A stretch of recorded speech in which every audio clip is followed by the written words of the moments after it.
So, Arsenal 4, Wigan, who should stick to rugby, 0. Fantastic first half performance. Absolute quality football at last at the carpet, Kenny. You were lucky enough to be there. I looked at the starting lineup and I thought, okay, cool. Yeah, I'm kind of happy with that. Skelly was in midfield. Obviously, Calafiori got injured in the warm-up. Who No, knew? not another one. Yeah, another one. Who knew? But don't worry, Kieran Tierney's injury prone. Yeah, he just don't model underwear and have nice tattoos Oh, and fair run enough. around like a wild horse. So then obviously Skelly had to go back to left back. Bukayo comes in into midfield, which was different. That first half performance was absolutely everything myself, you, Jez, and many others cry out for to do in the Prem. 1-2 touch football, get the ball, turn, pass. One touch crossing. The level of goals we scored, I know we had an own goal, but again, that came from a first time cross, which causes panic. Every single one of them other 3 goals was absolutely class. Norgard was superb. Eze obviously watches the fan cams. Yeah. Noni Madwakey obviously watches the fan cams. He loosened the headband today. Yeah, he went some brain dead today. Yeah, and the finish was cold. Martinelli was great. What a performance. Jesus' goal, brilliant. Second half, okay, cool, but we're 4-0 up, Kenny. Who cares? What did you make of it being there live and direct? Kenny Chem 1972 on Instagram, guys. You know what? It was. You know what? It was everything that when we played Kirat and Marty wasn't. You know, there was actually proper football, actually passing through the lines. People not going for glory, movement, and people take their chances. I mean, I was actually stunned because I remember doing my sort of like analysis, and on my analysis I had Calafiori playing at right back. Left back, and I had my Skelly playing midfield. So when I got to ground, because I went to my seat, and I saw the players coming. I said, "Hang on, where's Calafiori?" I saw Saka playing. I went, "What's going on here?" And I actually thought I was going mad. I actually thought I misinformed everyone, but clearly I didn't. No, I didn't get the memo that there was another injury in the warm up, which is really bad considering we've got Wolves and Spurs, and we want our best left backs playing. And there's no disrespect to Miles Lewis Skelly, but it's just factual. But when you get to the game, you're thinking, right, Saka doesn't have to play left wing. You're playing a left 8. Happy with that. Saka could get closer to the game. I like that. Noni Madueke had more space. I loved it. And guess what? We actually passed through the bloody lines. Through the middle. Through the middle. And it's a great pass by Eze. Good goal by Madueke. Second goal as well. Nice pass through the lines. Martinelli actually took a chance this time finding it, and then we passed through the lines again, and it created all sorts of panic and own goal. And then Jesus passed through the lines again, and Jesus tripped. Would it be offside with VAR? I don't really. I don't know. I think the right back would have probably just kept him on, but the angle it's not directly down. Yeah, but you've got to look. I think he was on. I think the right back kept him on. You've got to look at the bigger picture as well. Second half, people might say we stood off. No, we created chances. We did create chances. Gorkres hits the post. Eze forced the goalkeeper into some saves. The goalkeeper made some saves.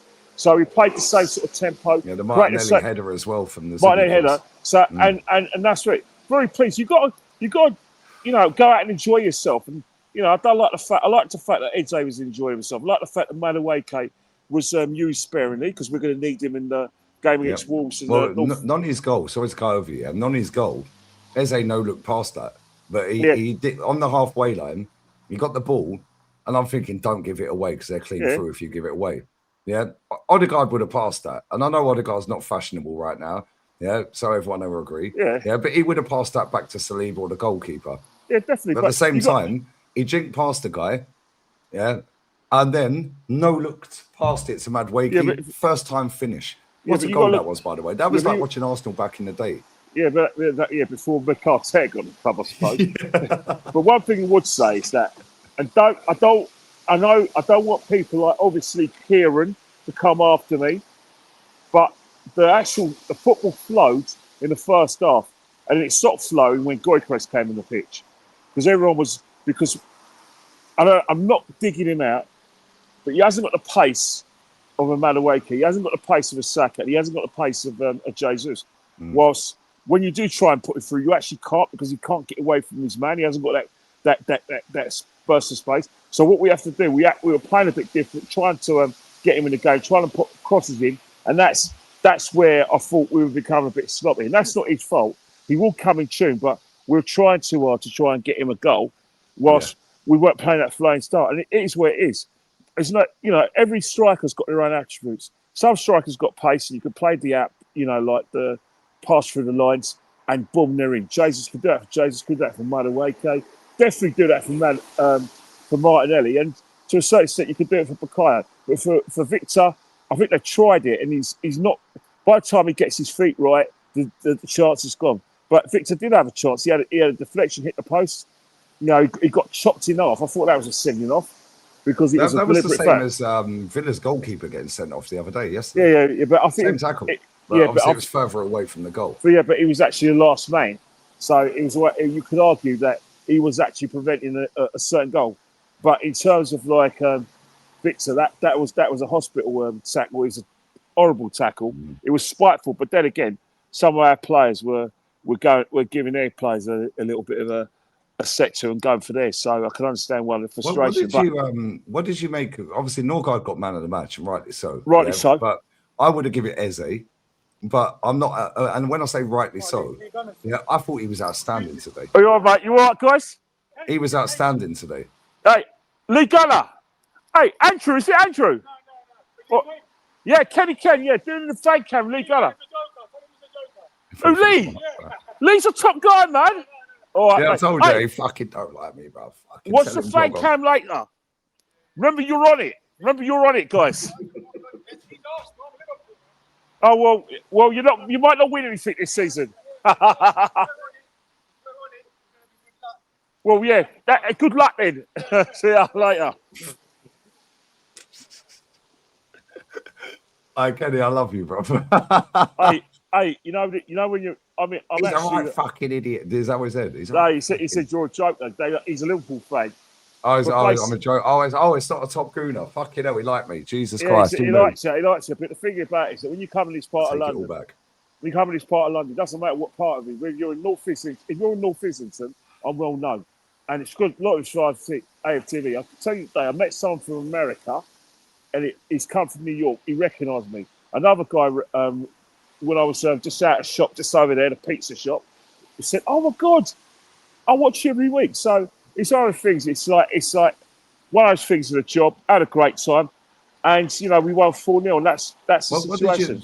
What did you make of the substitution at Kepa? I thought.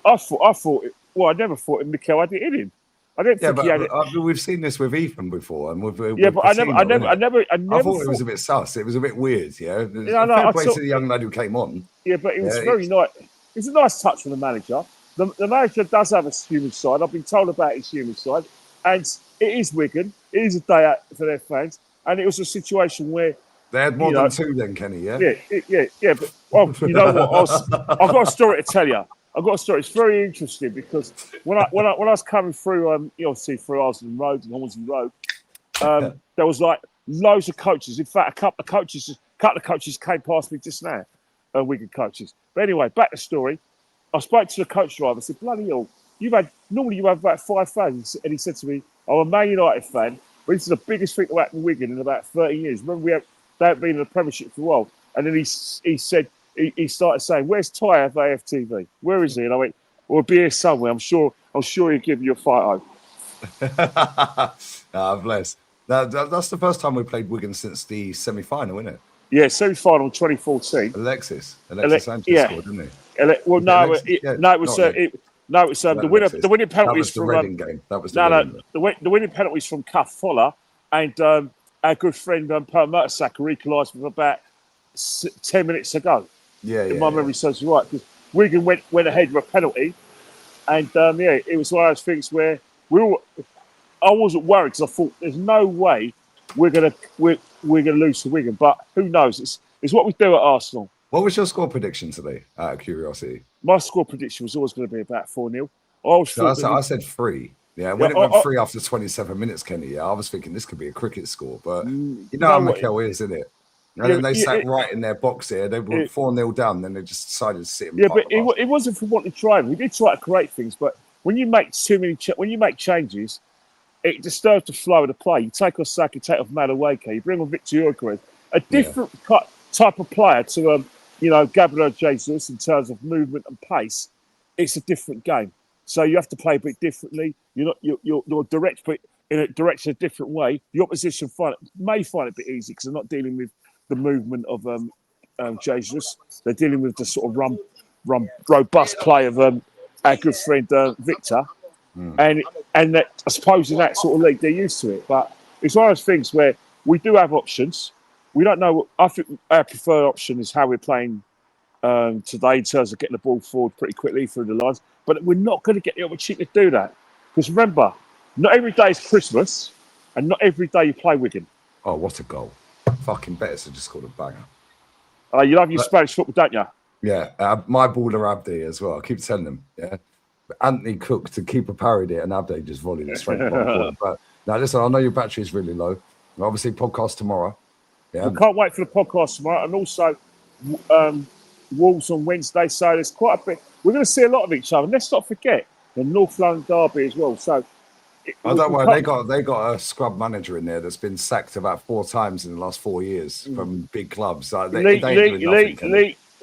It's Tottenham lads. It's Tottenham lads. Arsenal, until we start winning multiple trophies, we can't be calling anyone scrubs. Even then. I'm not going to argue with you either, Kenny. Listen, get them safely, mate. And I'll see you tomorrow. I'm glad you see a good performance as well, because we get bored out of I'm due one. I'm due one. You are due one. And we're going again Wednesday. Well, we're going again tomorrow, and then obviously Wednesday, Definitely. Wolves. So, yeah, bless up, man. Get them safely. Love always, man. Take care.